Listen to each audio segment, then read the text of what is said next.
Good morning बेटा, how are you. तो कल हमने मेरिस्टेमेटिक टिश्यू के विषय में पढ़ा था, जो कि एक प्लांट टिश्यू है। उसमें हमने देखा apical meristematic tissue, intercalary meristematic tissue and lateral meristematic tissue. उनके फंक्शन भी देखे कि कौन क्या करता है। अब हमें प्लांट टिश्यू के विषय में, जो कि सेकंड है, परमानेंट टिश्यू पढ़ेंगे। प्लांट टिश्यू दो प्रकार के हमने बताए थे, एक मेरिस्टेमेटिक टिश्यू और दूसरा परमानेंट टिश्यू। और आपने ये भी पढ़ा था कि जब मेरिस्टेम होता है, जब शुरुआत में इनिशियली डिवाइड होता है तो बिल्कुल मेरिस्टेम जैसा होता है, लेकिन धीरे धीरे वो अपनी अक्षमता बदल लेता है, वो अल्टर हो जाता है, चेंज हो जाता है जब वो मैच्योर होता है। तो जो वो मैच्योर हो जाता है उस टाइम जो उसकी कैपेसिटी है कार्य करने होते हैं उनको, वो चेंज हो जाते हैं मेरिस्टेम, तो फिर वो परमानेंट टिश्यू बन जाता है। तो अब हम परमानेंट टिश्यू के विषय में यहाँ पर पढ़ने वाले हैं। तो परमानेंट टिश्यू को लेते हैं। Permanent tissue, what happens in the cell formed by meristem tissue. क्या होता है उन सेल के साथ जब मेरिस्टेम टिश्यू से एक बार वो बन जाती हैं।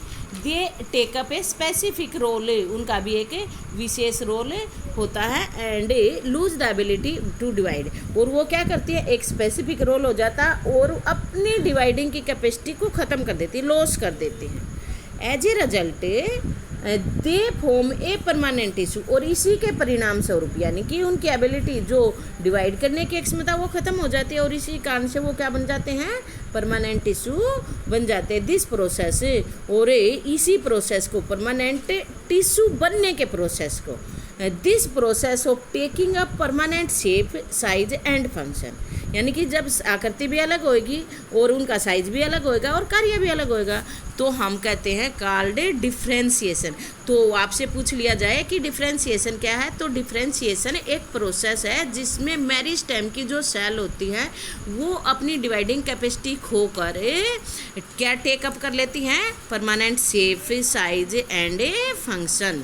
तो इस प्रोसेस को हम क्या कहते हैं, डिफ्रेंशिएशन प्रोसेस कहते हैं। Differentiation leads to develop of various types of permanent tissue, और इसी डिफ्रेंशिएशन नामक प्रोसेस के कारण से बहुत प्रकार के परमानेंट टिश्यू विकसित होते हैं, डेवलप होते हैं।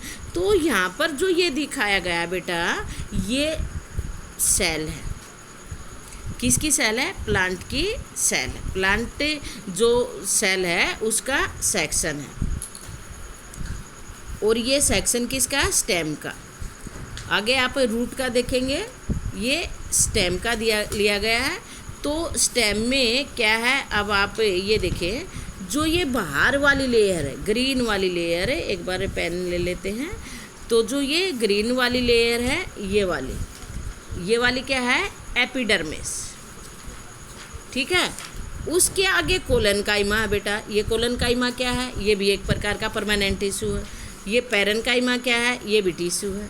अब उसके आगे ये फ्लोएम, ये वाला जो ग्रीन आगे दिखाई दे रहा है ना, ये रेड से दिखाते हैं आपको, ये ग्रीन वाला, ये वाला, ये परमानेंट टिश्यू चारों तरफ जो दिखाई दे रहा है, सॉरी, ये फ्लोएम है। फ्लोएम कौन होता है, जो पत्तियों से भोजन लेके हर प्लांट के हिस्से में पहुंचता है, वो फ्लोएम होता है। और जो ये रेड दिखाई दे रहा है बेटा, ये बंडल से दिखाई दे रहे हैं रेड, ये जाइलम है, यानी कि ये रूट से स्टार्ट होकर, ऐसे जो आपको ये वाइट, बीच में वाइट दिखाई दे रहा है ना, ये इस प्रकार से एक दूसरे के ऊपर ऐसे परतें बिछी हुई हैं और ये ट्यूब लाइक स्ट्रक्चर बनाते हैं। ऐसे ही तो जाइलम बनाता है और ऐसे ही ये बनाते हैं, फ्लोएम बनाता है। और जाइलम और फ्लोएम को, दोनों को ही मिलाकर हम वस्कुलर बंडल्स कहते हैं, ठीक है बेटा। और जो ये बीच में है, ये इसको बोलता है पिथ, ये पिथ है। तो मेरे हिसाब से आपको ये समझ आ गया होगा जो डायग्राम है। तो अब हम नेक्स्ट एक्टिविटी लेते हैं। इस एक्टिविटी में क्या दिया गया है, take a plant stem and with the help of your teacher cut into very thin slice और सेक्शन। आपको काट के दिखाएंगे ये सेक्शन, इसके कैसे काटने होते हैं। तो अपने टीचर की सहायता से आपको स्लाइस काट लेनी है बारीक बारीक से, और फिर उनको स्टेन कर लेना है, यानी कि आपको टेम्परेरी स्लाइड बनानी है। Now stain the slice with saffron in solution, place one neatly cut section। On a slide and put a drop of glycerine, cover the cover slip and observe under the microscope. जैसे हमने पीछे जो slide बताई थी बिल्कुल उसी प्रकार से ये इसको भी करना है, और इसको माइक्रोस्कोप में हम जब देखेंगे तो आप ऑब्जर्व करोगे वेरियस टाइप्स ऑफ सेल, विभिन्न प्रकार की सेल आप देखेंगे एंड देयर अरेंजमेंट, और किस प्रकार से ये अरेंज है। जैसे आपका ये फिगर है इसी प्रकार से अरेंज मिलेंगे आपको। कंपेयर इट विद फिगर 6.3, और इस फिगर से आप इसको कंपेयर करेंगे, यानी कि इससे नाउ आंसर द फॉलोइंग। अब नीचे वाला आंसर देंगे, are the cells similar in structure. बिल्कुल भी सिमिलर नहीं होंगे बेटा, आप यहाँ पर भी हर एक सेल को अलग अलग देख रहे हैं। तो how many types of cell can be seen, कितने प्रकार की सेल आपको दिखाई देंगी? कम से कम 4-5 प्रकार की सेल आपको आसानी से दिखाई दे जाती हैं। तो can we think of reason why there would be so many types of cell. सोच सकते हो कि क्यों इतने प्रकार की सेल है? बिल्कुल सोच सकते हैं, क्योंकि हर एक सेल को अलग अलग फंक्शन करना है, तो उसके लिए हर एक सेल का फंक्शन अलग है, शेप अलग है, साइज अलग है, इसलिए ये सब अलग अलग प्रकार की है। Would be so many types of cell, we can also try to cut section of plants roots. Plant को रूट का भी सेक्शन काटने की कोशिश करेंगे, उसके अंदर भी हम देखेंगे कि क्या वो जो सेक्शन हमने स्टेम का काटा है क्या उसी प्रकार की सेल उसके अंदर भी हैं या अलग प्रकार की, और अलग अलग स्टेम के भी काटेंगे। तो अब हमें परमानेंट टिश्यू की बात कर रहे हैं बेटा, तो परमानेंट टिश्यू भी 2 प्रकार के हैं, एक सिंपल परमानेंट टिश्यू और एक कॉम्प्लेक्स परमानेंट टिश्यू। तो सिंपल परमानेंट टिश्यू आज हमें कर लेते हैं, परमानेंट ये कॉम्प्लेक्स परमानेंट टिश्यू को कल करेंगे, और ये सिंपल भी आज पूरा नहीं होएगा। चलो जहाँ तक होता देखते हैं। A few layers of cell beneath the epidermis. अब यही वाला जो हमने एपिडर्मिस बताया था उसकी सेल इस प्रकार की, ये रूट हेयर है बेटा, और ये वाली जो पहली लाइन है ये एपिडर्मिस है, और ये जो दूसरी लाइन है ये यहाँ से यहाँ तक, ये सेल का आकार अलग है, और ये वाली सेलों का आकार अलग है। जो सेल की शेप है ये थोड़ी राउंडेड शेप है, ये थोड़ी छोटी और अलग टाइप की सेल है। तो ये कोलनकाइमा है बेटा, ये वाली सेल पैरेन्काइमा है, ठीक है। और जो ये ग्रीन पोर्शन है यहाँ पर ट्यूब्स अच्छे से दिखाई गई है, ये वाला क्या है? फ्लोएम है, ठीक है।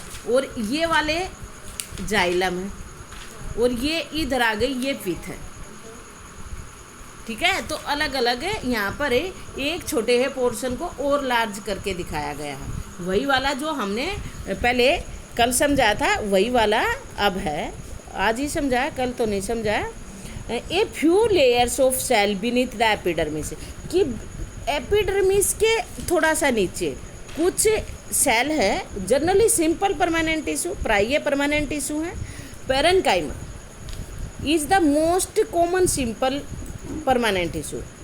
जो पैरेन्काइमा है, अभी पैरेन्काइमा की बात करें कि जो ये पैरेन्काइमा है ये सबसे सिंपल परमानेंट टिश्यू है। It consist of relatively unspecialized cell with thin cell wall.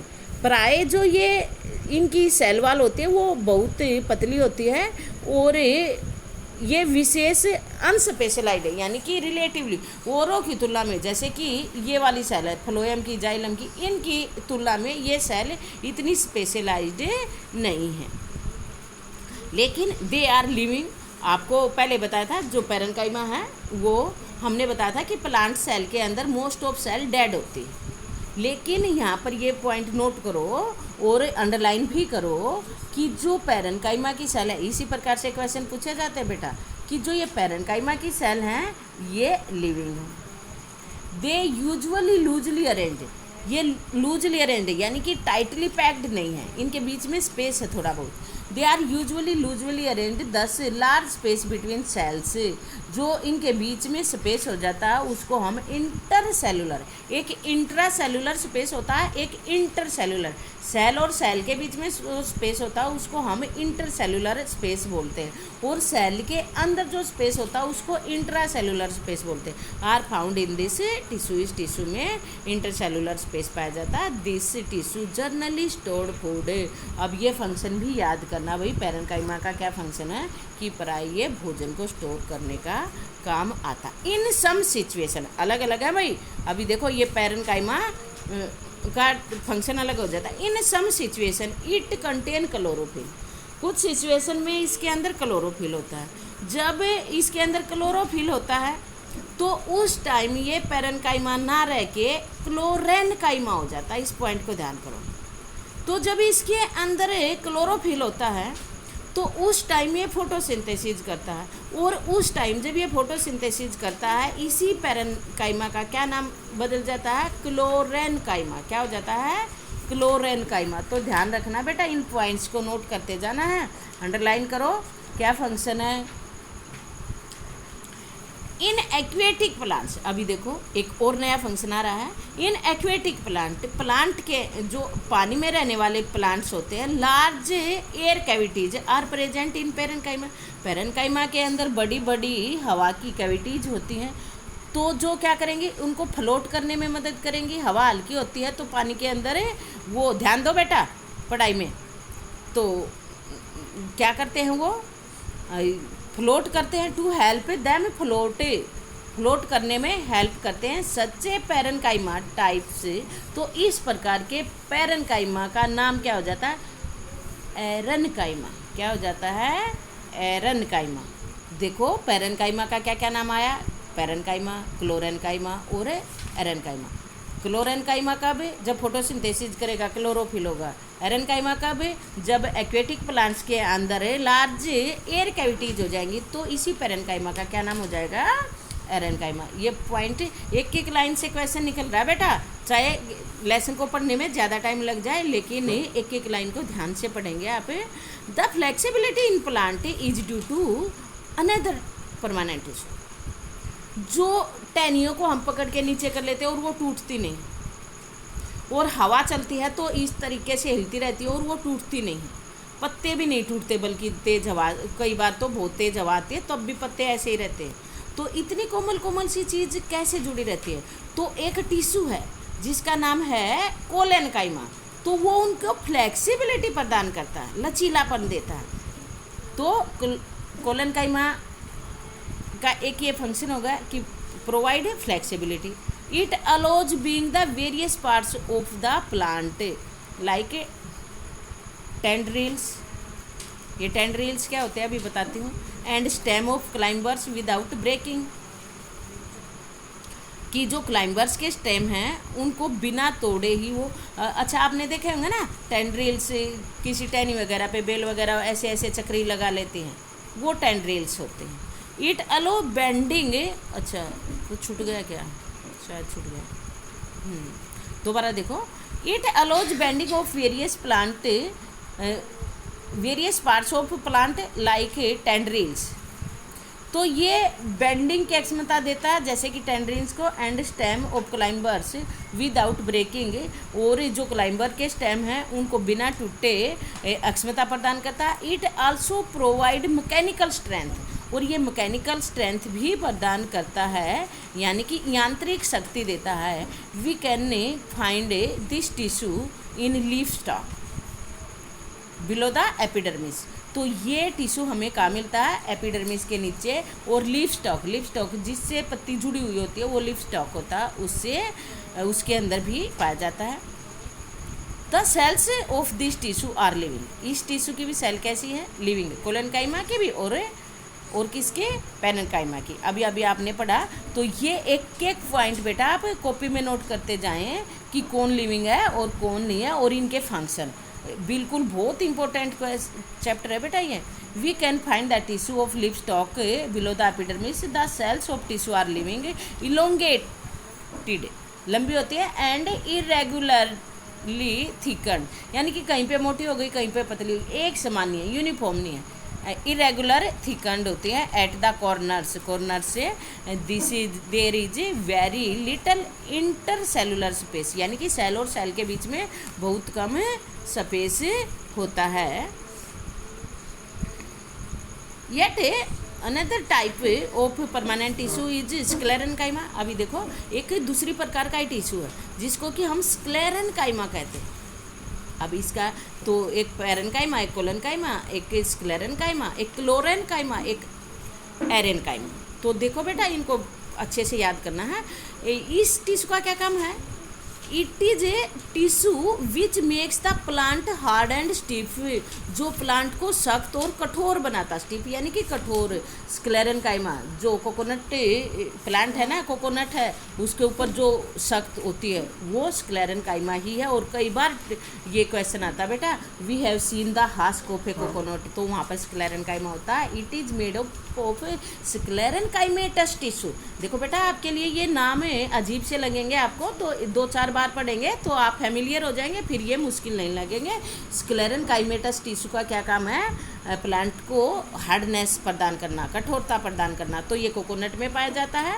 और ये किससे बना हुआ होता है? कोकोनट ऊपरी छाल जो उसका हस्क होता है स्क्लेरेनकाइमेटस टिश्यू से बना हुआ होता है, और ये टिश्यू डेड होता है। ठीक है, ये टिश्यू कैसा होता है? डेड। क्लोरेनकाइमा, पैरेनकाइमा लिविंग होते हैं। They are long and narrow, ये लंबे और पतले होते हैं। As the wall are the thickened due to lignin, क्योंकि जो इनकी वाल है वो थिकंड हो जाती है, मोटी हो जाती है। किससे? लिग्निन। लिग्निन एक प्रकार का केमिकल है, मटेरियल है, जो कि सीमेंटिंग प्रॉपर्टी, जैसे हम दीवारों पर सीमेंट लगा देते ना और उनमें छिद्र नहीं होने देते, तो इसी प्रकार से ये लिग्निन नामक पदार्थ प्लांट के अंदर उनको सीमेंटिंग प्रॉपर्टी प्रोवाइड करता। Often these walls are so thick, प्राय ये वाल्स, देखो ये वाल्स हम अपनी दीवारों वाली बात नहीं कर रहे, जो प्लांट की वाल्स होती है उनकी बात कर रहे हैं। Thick so that they no internal space inside the cell, जिससे कि सेल के इनसाइड कोई स्पेस ना हो। This tissue is present in stem around vascular bundle, और ये कहाँ पर होता है? वस्कुलर बंडल के आसपास होता है। क्यों? क्योंकि वहाँ पर लीकेज ना हो, क्योंकि सीमेंटिंग मटेरियल करेगा तो वो जो पानी है, जो फूड है, वो प्रत्येक सेल तक पहुंच जाएगा। The veins of leaves, leaves की वेन्स में होता है। And the hard covering of the seed and nuts, और जो सीड और नट्स की हार्ड सख्त कवरिंग होता है वहाँ पर पाया जाता है। It provide strength of the plant parts, और ये प्लांट्स पार्ट्स को स्ट्रेंथ प्रदान करता है। तो बेटा आज के लिए बस इतना ही काफ़ी है। Thank you. Stay home, stay blessed.